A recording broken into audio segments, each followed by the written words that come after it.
Hello students, क्या हाल चाल है बेटा। उम्मीद है सभी बहुत बढ़िया से होंगे और आप लोगों की पढ़ाई बोर्ड की तैयारी सब अच्छी चल रही होगी, ठीक है ना। आज के इस वीडियो के अंदर हम बात करेंगे इस जो चैप्टर हमारा चल रहा है निर्देशांक ज्यामिति का, इसका तीसरा पॉइंट है और लगभग तीसरा ही वीडियो है आपके सामने। और इम्पोर्टेंट पॉइंट है क्योंकि इससे काफी सारे क्वेश्चंस बन जाते हैं। वो विभाजन सूत्र आप लोगों ने पहले जो डिटेल पढ़ा होगा, क्योंकि आप बोर्ड की तैयारी के लिहाज से बात कर रहे हैं तो सिर्फ इंपॉर्टेंट क्वेश्चंस की बात करेंगे, लेकिन इससे पहले हम डिटेल्ड इस चैप्टर को पढ़ा चुके हैं और इसके सारे एक एक पॉइंट पे सभी क्वेश्चंस में बहुत अच्छे से करा चुका हूं, ठीक है। तो आज विभाजन सूत्र से संबंधित जितने भी आपके क्वेश्चंस बन पाएंगे पेपर के लिहाज से, वो सब मैं आज कराऊंगा आपको, ठीक है। सबसे पहले जान ले, थोड़ा सा देख ले विभाजन सूत्र क्या होता है। कि देखिए, अगर मेरे पास में तेजी से करेंगे चीजें, क्योंकि तेजी से यूं क्योंकि पहले चीज पढ़ा चुके हैं, इस वजह से तेजी से करेंगे। अगर मेरे पास में सपोज कर लो ये कोई रेखा है, ठीक है ना, आपके पास में ए बी है ना, और इस रेखा के इस ए सिरे के निर्देशांक x1 y1 है और बी सिरे के निर्देशांक मेरे पास में x2 y2 है, ठीक है बेटा। और आपको ये कहा जाए कि कोई एक पॉइंट हमें ज्ञात करना पड़ जाए एनीवेयर, इस लाइन पे कहीं भी पी पॉइंट कह लो, जो इस लाइन को m1 अनुपात m2 में डिवाइड करता हो, यानी कि 2 अनुपात में मतलब विभाजित करता हो। कि ए बी को ऐसा भी कह सकते हैं कि रेखा ए बी को, है ना, ए बी को बिंदु कौन सा आपके पास बिंदु P m1 अनुपात m2 में विभक्त करता है। क्या करता है? विभक्त करता है। तो हम लोगों को क्या है, हम लोगों को क्या करना है क्वेश्चंस के अंदर, हमें इस P के कोऑर्डिनेट यानी कि निर्देशांक निकालने पड़ेंगे। और किसे कैसे निकालने पड़ेंगे? इस विभाजन सूत्र से ही हम लोग ये बात करेंगे। पहले विभाजन सूत्र जान लेंगे क्या है, ठीक। कुछ किताबों के अंदर यहाँ पर m1 m2 ना यूज करके के वो mn यूज कर लेता है, ठीक है। कुछ भी यूज कर ले, उसको कोई फर्क थोड़ा ही ना पड़ना है, क्योंकि क्वेश्चंस के अंदर हमें संख्याओं से सवाल करने हैं। तो आप m1 m2 यूज कर लो या फिर mn यूज कर लो। mn का मेरा कहने का मतलब ये है कि ये a है हमारा और ये हमारा क्या है, b है, और ये p पॉइंट इसको m अनुपात n में डिवाइड करता हो। कुछ लोग इसको k1 k2 भी कहते हैं, इससे कोई फर्क पड़ने वाला नहीं है, ठीक है। तो फॉर्मूला क्या बनता है बेसिकली, p के निर्देशांक निकाले कैसे जाएंगे, p के निर्देशांक निकाले कैसे जाएंगे उसको जरा ध्यान से देखेंगे। और इस फॉर्मूले को आपने पता भी होगा, ठीक है, और जिसको नहीं पता हो दोबारा देख ले कि p के जो निर्देशांक होंगे वो होंगे x1 m2 plus x2 m1 upon m1 plus m2। अच्छे से देख लेंगे इसको, ठीक है ना। और ये इसका भुज आएगा, यानी कि इतना बड़ा जो ये है इसका पहला कोऑर्डिनेट, क्योंकि x y भुज कोटि से ही तो बनता है ना बिंदु। तो p में भी 2 चीजें आएंगी। सपोज कर लो कैपिटल x है कैपिटल y है, तो ये जो वैल्यू है ये कैपिटल X की वैल्यू बनेगी। ऐसे भी लिख सकते हैं, अगर ऐसा नहीं आपको थोड़ा अच्छा लग रहा है तो ऐसे भी लिख सकते हैं कि कैपिटल X की जो वैल्यू है वो आ जाएगी हमारे पास क्या, x1 m2 plus m2 x2 m1 upon m1 plus m2, ठीक है।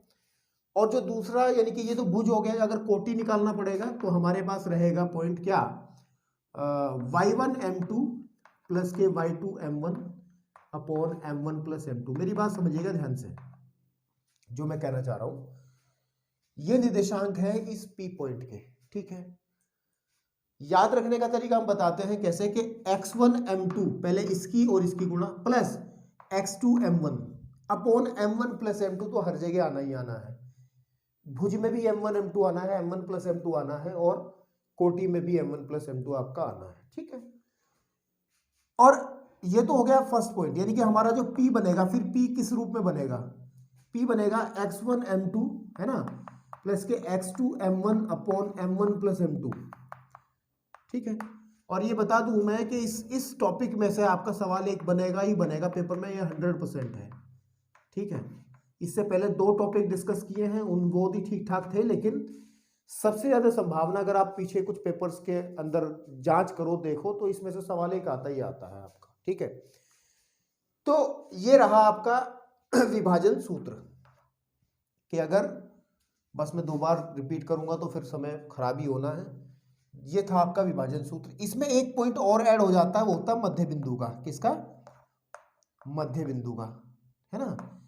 क्योंकि मध्य बिंदु के अंदर खास बात क्या रहेगी कि अगर हमारे पास सपोज कर लो ये ए पॉइंट है और ये x1 कोमा y1 है, और ये हमारे पास बी पॉइंट है, इसका x2 कोमा y2 है, तो सिंपल सी बात, अगर P मध्य बिंदु बनता है, P क्या बनता है? मध्य बिंदु बनता है, तो सीधी बात है ये हिस्सा और ये हिस्सा बराबर होगा। जितना हिस्सा AP है उतना ही हिस्सा आपका PB बनेगा। इसका मतलब M1 M2 की वैल्यू बराबर हो जाएगी, ठीक है ना। और अगर M1 M2 की जगह हम लोग क्यों बराबर रखें, तो हमारा जो मध्य बिंदु बनेगा P, फिर वो बनेगा, सीधी बात है, x1 प्लस x2 अपॉन 2 और y1 प्लस y2 अपॉन 2, है ना आपके पास में। ये फॉर्मूला बनेगा आपका मध्य बिंदु ज्ञात करने का, ठीक है। आपको अनुपात दिया हो तो ये यूज करोगे, और अगर डायरेक्ट मध्य बिंदु पूछा है तो ये यूज करोगे, ठीक है। तो चलिए, अब ये तो आपका डिटेल आप पहले भी पता होगा, तो आप बढ़ते हैं उस खजाने की तरफ जो कि आपको बोर्ड में मदद करेगा, ठीक है। कुछ क्वेश्चंस लिख लेता हूं मैं जरा, आपका नहीं तो समय खराब होगा।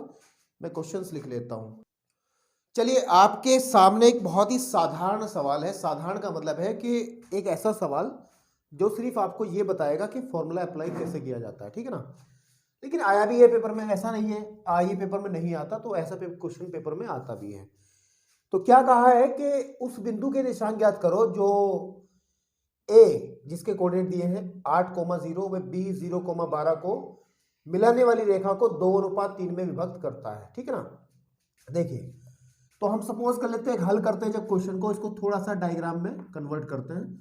सपोज कर लो ये ए पॉइंट है और ए के कोऑर्डिनेट हमारे 8,0 है, और यहाँ पे बेटा कोई पॉइंट बी है हमारा, और इसके कोऑर्डिनेट कितने हैं? 0,12 है। बिल्कुल ठीक है। हमें एक ऐसे पॉइंट के निशान ज्ञात करने हैं जो इसको इतने अनुपात में, सपोज कर लो वो हमारे पास पॉइंट यहाँ पे है कोई P, और इसके कोऑर्डिनेट हमें ज्ञात करने, सपोज करो कैपिटल X कैपिटल Y है, ठीक है। तो 2:3 का मतलब है कि ये हिस्सा 2 है और ये हिस्सा 3 है। तो अभी भी जो मैंने बात आपके सामने की थी विभाजन सूत्र की, वो ये की थी कि अगर हमारे पास ये A कोई पॉइंट बनता है जिसके कोऑर्डिनेट x1, y1 होते हैं, और B जो पॉइंट बनता है x2, y2 बनता है, और अगर कोई P पॉइंट इसको m1 अनुपात m2 में डिवाइड करे, तो P के जो कोऑर्डिनेट रहेंगे x, y, तो वो कैपिटल X हम निकाल सकते हैं, x2 m1 plus x1 m2 plus x2 m1 upon m1 plus m2, ठीक है। और जो कोटि होगी, यानी कि वो इस पॉइंट का कोटि जो निकलेगी ऑर्डिनेट एब्सिसा, वो निकलेगा हमारे पास में कितना? y2 m1 प्लस, उल्टा कर रहा हूं बार बार कोई दिक्कत नहीं है, उल्टा भी लिखा जा सकता है, ऐसी कोई दिक्कत नहीं है, लेकिन जो पैटर्न ऊपर फॉलो कर रहे हैं वो नीचे फॉलो करें तो बढ़िया रहेगा। y1 m2 plus y2 m1 upon m1 plus, ये तो फॉर्मूला डिस्कस किया था अभी। बस करना क्या है आपको, सेम है कि x इज इक्वल टू, हमारे पास में ये काम करेगा x1 का, ये काम करेगा y1 का, चेक कर लो, ये काम करेगा x2 का, ये काम करेगा y2 का, चेक कर लो, और ये हमारा m1 बनेगा और ये हमारा m2 बनेगा। तो सीधा सीधा इस फॉर्मूले में अप्लाई करो, x निकलेगा x1 m2 यानी कि 8 गुणे 3 x1 m2 plus x2 m1 2 बटे m1 plus m2 2 plus 3, solve कर लो, 8 या 24 बटे 5, ठीक है जी। अब y निकालेंगे, y इस फॉर्मूले से निकलेगा, सीधी बात है। जब y निकालेंगे तो आ जाएगा हमारे पास में y1 m2, y1 मतलब 0 इंटू 3 प्लस y2 m1 12 गुणे 2 अपॉन 2 प्लस 3, तो y इज इक्वल टू आ जाएगा 12 दूनी 24 बटे 5, ठीक है ना। दोनों कोड सेम आ गए। इसका मतलब हमारे पास में जो P के निशांक होंगे, जो बिंदु वो चाह रहा है मेरे से, है ना, आपके पास में उसके निशांक होंगे 24/5, 24/5। ओके, तो ये आपका फाइनल आंसर। ये क्वेश्चन आया है इसलिए थोड़ा सा डिस्कस किया गया है, और आपको इससे फॉर्मूले को अप्लाई करना भी आपने समझ लिया होगा, ठीक है। आपके सामने दूसरा क्वेश्चन जो कि मोस्ट वांटेड की कैटेगरी में आता है, और इस तरीके का सवाल अमूमन हर साल देखने को मिलता है कोऑर्डिनेट ज्योमेट्री से। क्या है क्वेश्चन कि बिंदु ए के निर्देशांक ज्ञात कीजिए जो जहां ए बी एक वृत्त का व्यास है और जिसका केंद्र जो है 2-3 है और बी के निर्देशांक इतने हैं। बड़ा आसान क्वेश्चन है। अगर इसको थोड़ा सा हम डायग्राम चित्र में ढाल लें तो और चीजें आपको क्लियर हो जाएंगी और निखर करके सामने आएंगी। फिर आप कहोगे गुरुजी छोड़ दो, ये अपने आप हो जाएगा। अपने आप नहीं मतलब करना पड़ेगा, लेकिन ज्यादा इसमें दिमाग लगाने की जरूरत नहीं है। व्रत भी आज बड़ा टेढ़ा मेढ़ा बन रहा है, तबीयत यार गड़बड़ है और कुछ नहीं। तो सपोज कर लो हमारे पास ये व्रत है ना, जिसकी वो बात करना चाह रहा है। इसमें व्रत का व्यास जो है वो ए बी है, तो ए हमारे पास सपोज कर लो ये है और बी हमारे पास ये है ना। हमें ए के निर्देशांक निकालने, तो हम सपोज कर लो कि इसके निर्देशांक x, y है। जिसके निर्देशांक हमें निकालने हैं उसको हमने x, y बोल दिया। और भाई साहब ने कहा है कि b के निर्देशांक 1,4 है। चेक कर लो, ऊपर दिए गए हैं। अच्छा, सेंटर जो होगा आपको पता है केंद्र व्यास को हमेशा 2 बराबर भागों में काटता है। समझ में आ रही नहीं बात? ये केंद्र है और व्यास को बिल्कुल बीचों बीच आएगा। इतना सबको कंफर्म है, कक्षा 9, 8, 7 सब पास करके आए होंगे। ऐसा कोई नहीं है जिसको नहीं पता हो। अगर नहीं पता फिर गंभीर अवस्था में है वो। तो हम लोग इस केंद्र यानी कि केंद्र को कह लो आप C या O, C4 सेंटर ही कह लो। इसके निशांक दे रखे इसने 2,-3। अब ये भी मैंने एक फॉर्मूला बताया था कि मध्य बिंदु का फॉर्मूला बताया था कि अगर ये x1, y1 हो A पॉइंट और ये कोई B पॉइंट आपका x2, y2 हो और ये P पॉइंट मध्य बिंदु हो, तो इसके निशांक कैसे निकाले जाते हैं? x1 + x2/2, y1 + y2/2। बस इस चीज का इस्तेमाल करो और आंसर लेके जाओ। ठीक है, यहां लिख देंगे एक लाइन लिखना चाहो तो, क्योंकि 2-3 नंबर में सवाल आता है, थोड़ा बहुत लिखना भी जरूरी है। तो आप ये कह सकते हैं चूंकि C वृत्त का केंद्र है। C क्या है? वृत्त का केंद्र है। ठीक है, अतः या फिर इसीलिए C AB का मध्य बिंदु होगा। या गलत कह रहा हूं क्या? मध्य बिंदु है ना। तो जब C के कोऑर्डिनेट फिर क्या होंगे आपके पास में? अकॉर्डिंग टू दिस C के कोऑर्डिनेट हमारे पास में होंगे x1 + x2 यानी कि x + 1/2। बात समझ में आ रही है? y + 4/2, y + 4/2। लेकिन मेरे भाई हमें C के निशांक पहले ही दिए हैं, कितना? 2,-3। क्या नहीं दिए? ये लाइन आपको समझ में आई? ये लाइन आपको समझ में आई? आ गई होगी। क्यों? क्योंकि आपको पता है मध्य बिंदु वाला कॉन्सेप्ट हमने इसमें इस्तेमाल किया है। ओके, अब बस तुलना करो और आंसर पाओ वाली बात है। तो यानी कि वो फॉर्मूला मैं हटा दे रहा हूं, पहले बता चुका हूं मैं। तो इसमें क्या करना है, अगर मैं इन दोनों पक्षों की तुलना करूं तो सीधी बात तो ये है कि x + 1/2 जो है, x + 1/2 जो है वो तो बराबर हो जाएगा किसके? 2 के बराबर हो जाएगा। किसके? 2 के। हल कर लो, एक चर वाली समीकरण बन गई। x + 1 बराबर हो जाएगा 4 के, x बराबर 4 - 1, x का मान आ गया 3। ओके, ठीक है भाई।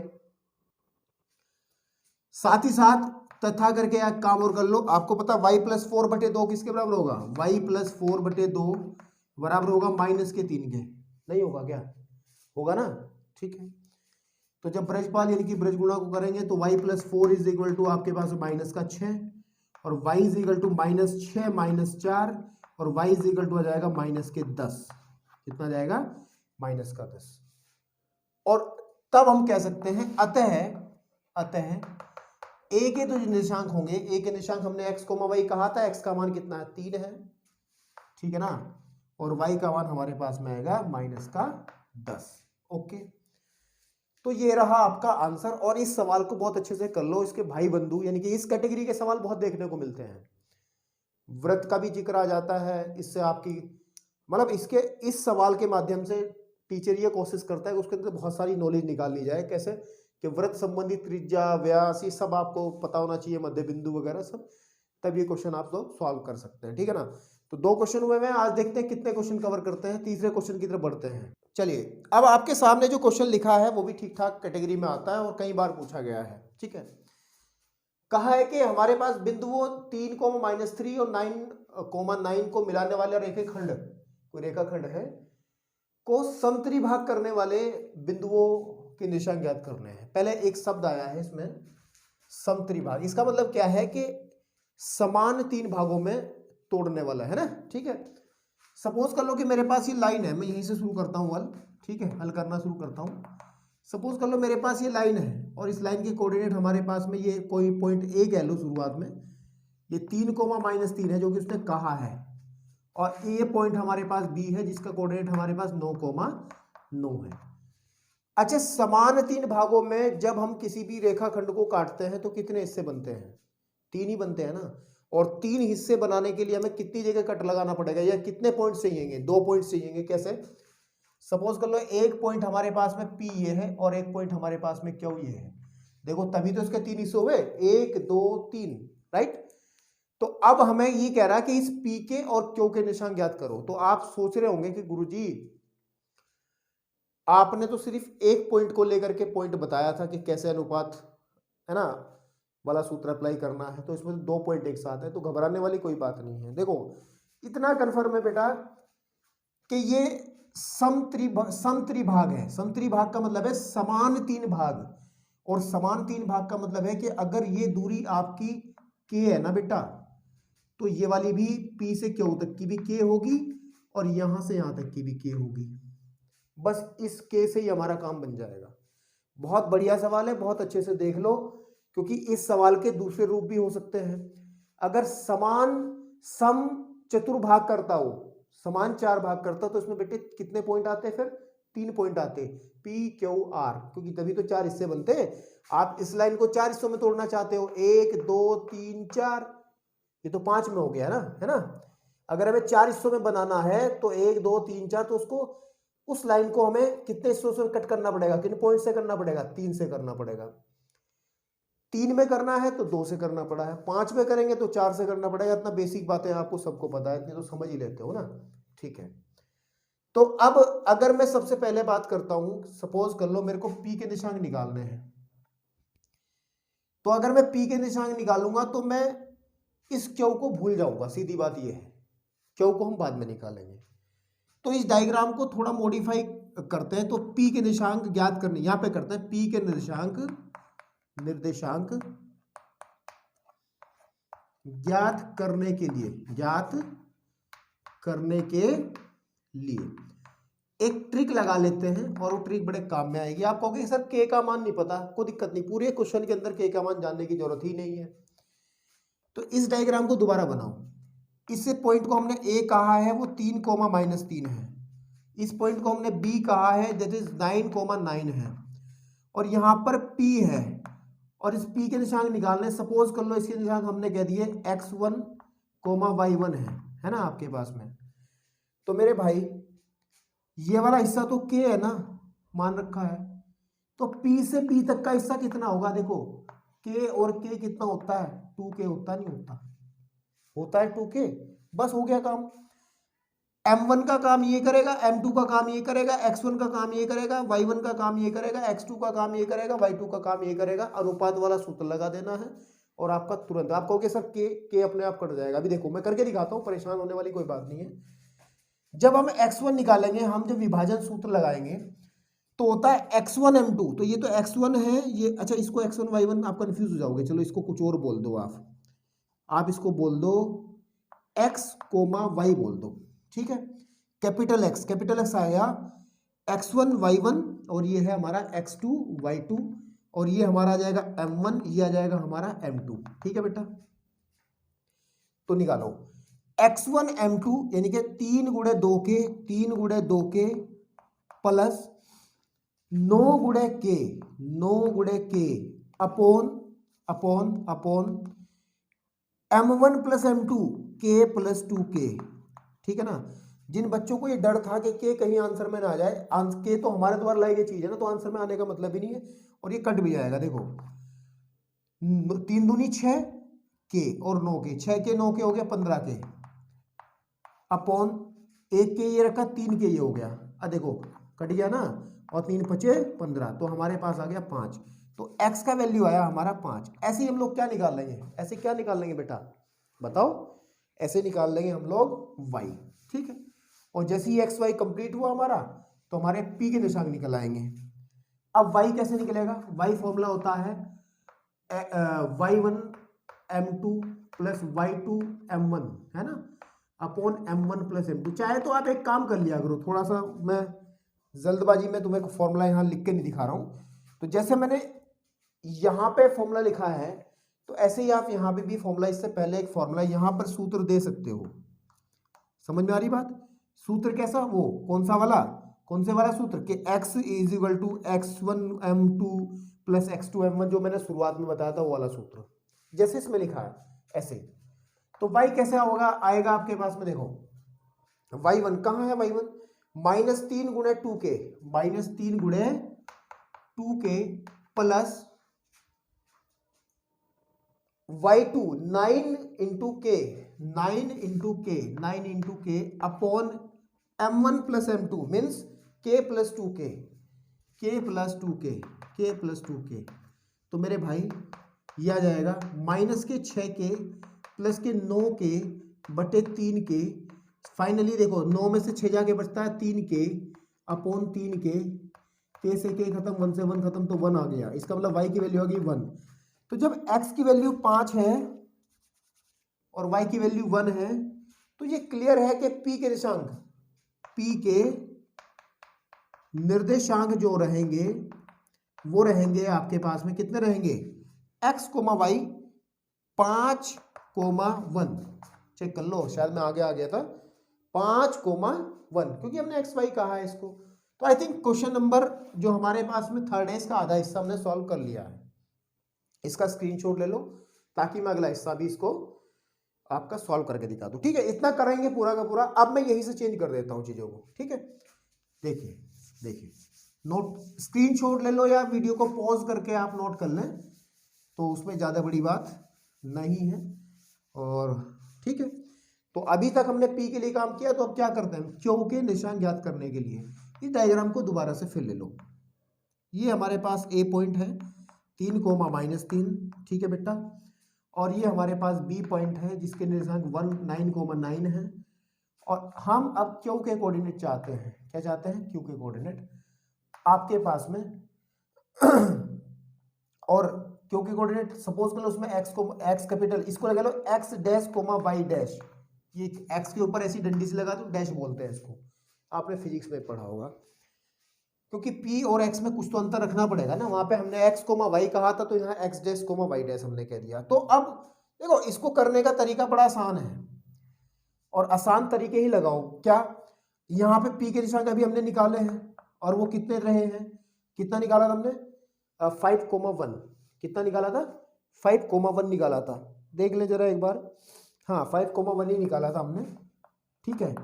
अब अगर ध्यान दे, एक तरीका तो ये है, देखो इस हिस्से को भूल जाओ अब, P और B का मध्य बिंदु ये बनेगा, नहीं बनेगा, मध्य का मतलब बिल्कुल बीच में, क्योंकि समत्रिभाजित कर रहा है ना। बात समझ में आ रही है?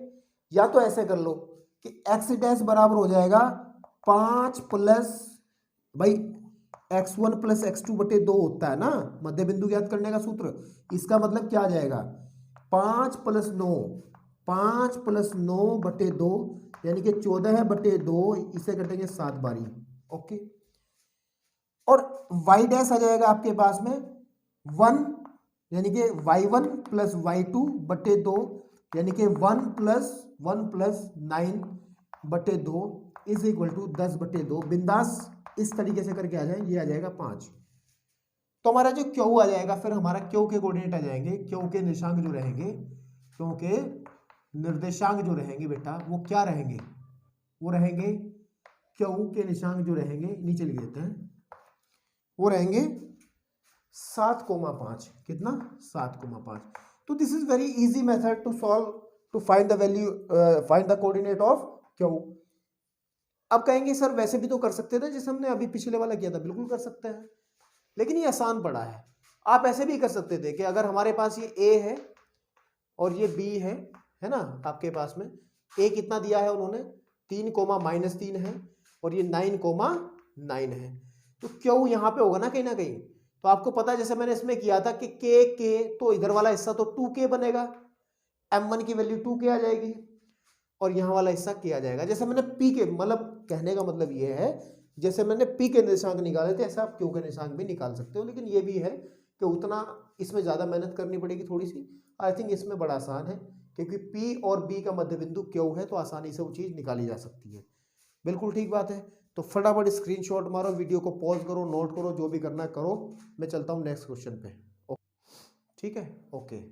तो अब आपके सामने जो सवाल है वो थोड़ा सा रिवर्स क्वेश्चन है। रिवर्स का मतलब है कि पहले हमें क्या था, पहले हमें अनुपात दिया जा रहा था, यानी कि हमें m1 जैसे ये a पॉइंट था x1, y1 इसके कोऑर्डिनेट थे, ये b पॉइंट था इस रेखाखंड का दूसरा सिरा x2, y2 और यानी कोई पॉइंट P था जो m1 अनुपात m2 में इसको डिवाइड करना था। तो इसके एक्स वाई के निर्देशांक हम फॉर्मूले के अकॉर्डिंग विभाजन सूत्र के अकॉर्डिंग ज्ञात कर रहे थे, ठीक है ना। लेकिन अब तक के क्वेश्चंस के अंदर हमें ये भी ज्ञात था, ये भी ज्ञात था, ये भी ज्ञात था, ये भी ज्ञात था, ये भी ज्ञात था, ये भी ज्ञात था, लेकिन ये ज्ञात नहीं था, है ना, ये नहीं था ज्ञात आपके पास में, ये नहीं था। तो इनको हम ज्ञात कर रहे थे, ज्ञात करते हैं। अब क्वेश्चन थोड़ा उल्टा है। अब हमें ये चीज दे दी जाएगी P पॉइंट और मेरे को ये M1 और M2 ज्ञात करने हैं, जैसे कि इस क्वेश्चन के अंदर बात हुई है। भाई साहब कह रहे हैं कि बिंदु -4,6 रेखाखंड AB को किस अनुपात, इसका मतलब M1 अनुपात M2 हमें फाइंड आउट करना है। समझ में आ रही है बात? तो कैसे करना है उसका तरीका मैं बताता हूं। बड़ा सिंपल और साधारण तरीका है, वही तरीका आप पेपर में अप्लाई करेंगे और इस कैटेगरी के सवालों पे पकड़ बनाएंगे, क्योंकि इस कैटेगरी का सवाल भी अमूमन देखने को मिलता है। संभावनाएं बहुत ज्यादा है इस तरीके के सवाल के आने की, तो इसको हल्के में लेने की कोई जरूरत नहीं है अगर आपको नंबर ठीक ठाक चाहिए तो। डस्टर कहाँ है भाई? हाँ ठीक है, ओके। तो चलिए बात करते हैं, इस क्वेश्चन को सॉल्व कैसे करते हैं बताते हैं जरा 2 मिनट के अंदर। देखिए हल कर रहे हैं सवाल को, छोटा सवाल है, आसान सवाल है। सपोज कर लो कि हमारे पास ये पॉइंट ए है। यार तबीयत थोड़ी गड़बड़ है इस वजह से छींके आ रही हैं यार। तो ए के कोऑर्डिनेट हमारे पास कितने हैं? जैसे कह रहे हैं ए और बी के कोऑर्डिनेट क्रमशः 6, -6 और -10। तो माइनस का 6, 10 तो ये है मेरे पास, और 3, -8 ये है मेरे पास में। ठीक है बेटा, ओके।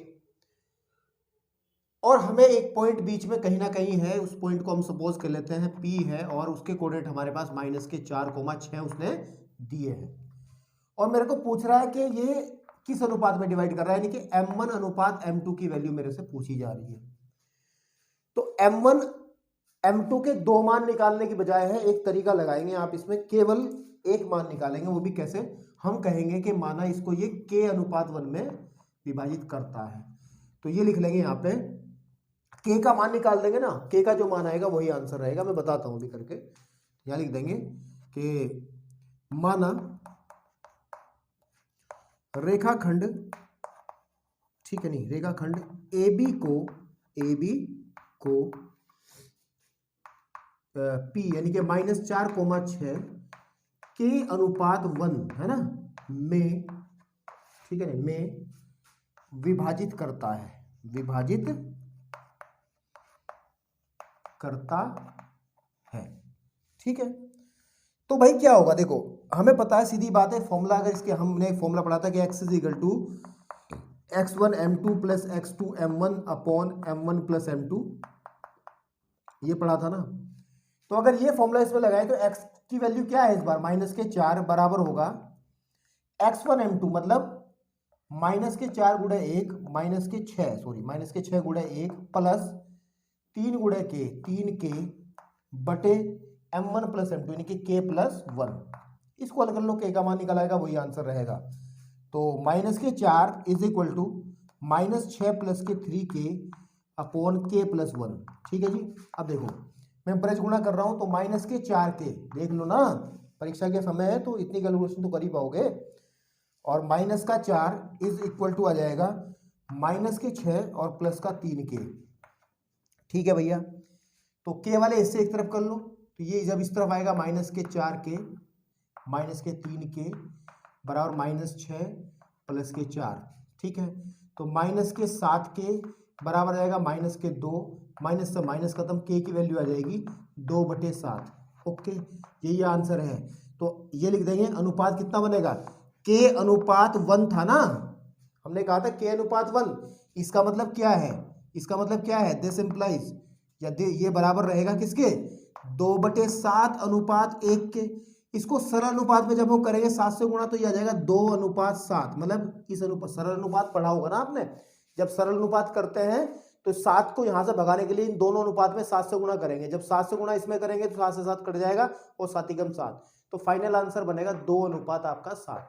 अच्छा, आप अगर y का कोऑर्डिनेट लेके करते, हमने x वाले से करा है, अगर y का कोऑर्डिनेट लेके करते तब भी आंसर यही आएगा। चेक कर लो, चेक कर लो कैसे, आपके पास में कि जो 6 यानी कि y बराबर होगा y1 m2 प्लस के y2 m1 प्लस m2, है ना।